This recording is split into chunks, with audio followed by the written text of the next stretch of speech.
গভীর মনোযোগ লাগা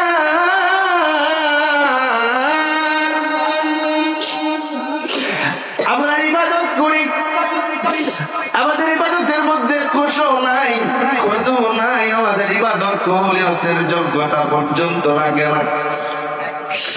আবার ভাই আলোচনা করে গিয়েছিলেন নামাজ পড়ে রে মসজিদে যাওয়ার আগে বের হওয়ার চিন্তা করে, এবং নামাজ দিয়ে কিভাবে আমরা আল্লাহর দরবার থেকে পার পাবো।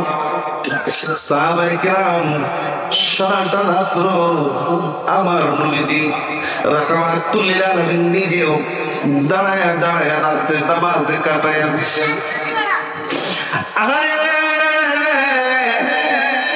আমাদেরকে তো কবরের মধ্যে রেখে দেওয়া হবে বিসমিল্লাহি ওয়া আলা মিল্লাতি রাসূলিল্লাহ, রাসূলের মিল্লাতের উপর আমাকে আপনাকে নামায়া দেবে, রাসূলের উপর ভরসা করে আমাকে আপনাকে কবরে শোয়ায়া দেবে।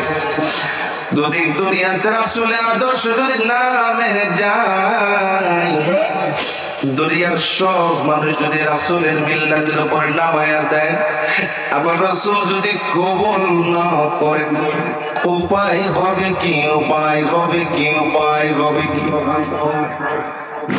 আমার ভাই ভাইরা অন্ধকার কবর,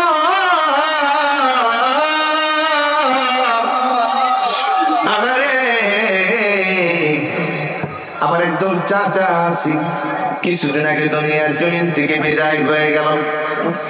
11টা জানাজা রাত্রিবেলা, জানাজা নামাজের পরে কবরের মধ্যে শোয়া দেওয়া হবে। কবরস্থানে গেলাম, এইরকম বাতি লাগাইছে, কবরটা জমজম জগজগ দগ দগ দগ দগ করে।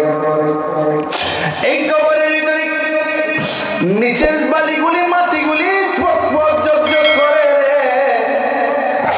দেখতেছিলাম, বড় ভালো লাগতেছিল।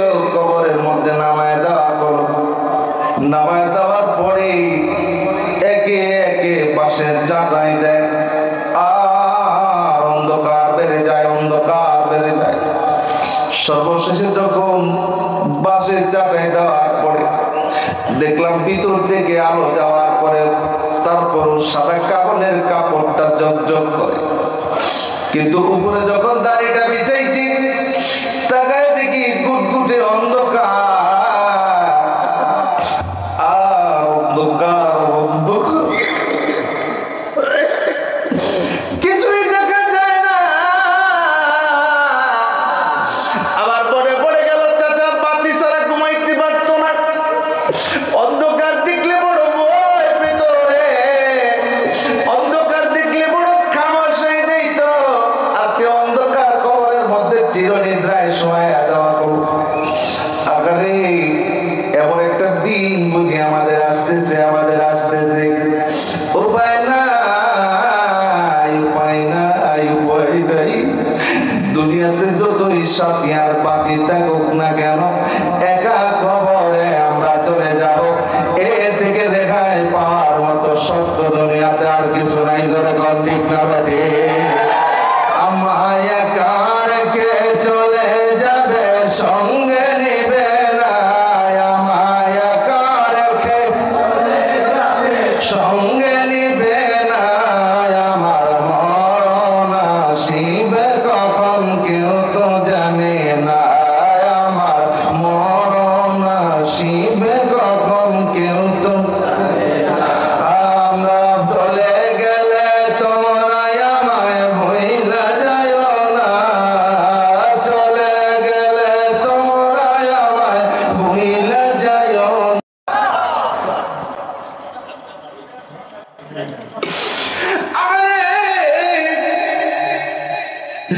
দুনিয়ার চিন্তা করলো না, সংসারের চিন্তা করলো না,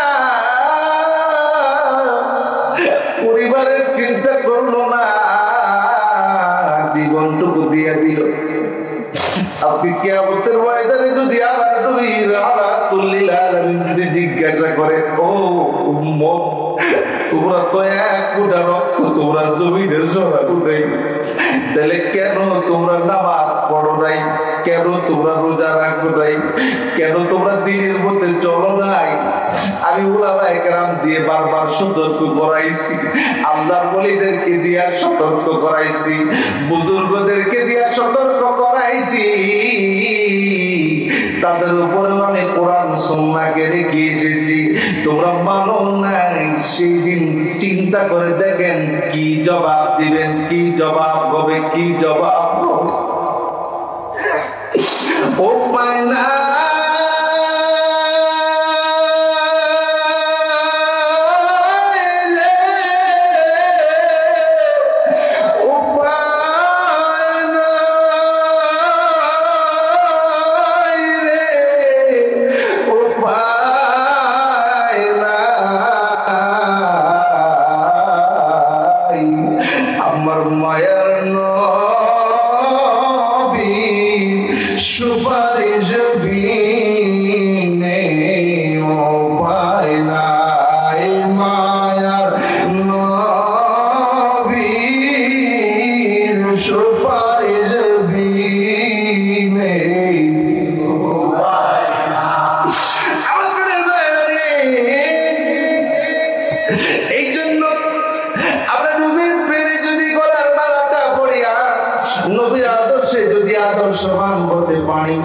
এই মাহফিল গুলোর উদ্দেশ্য হচ্ছে নবীর আদর্শে আদর্শবান হওয়া।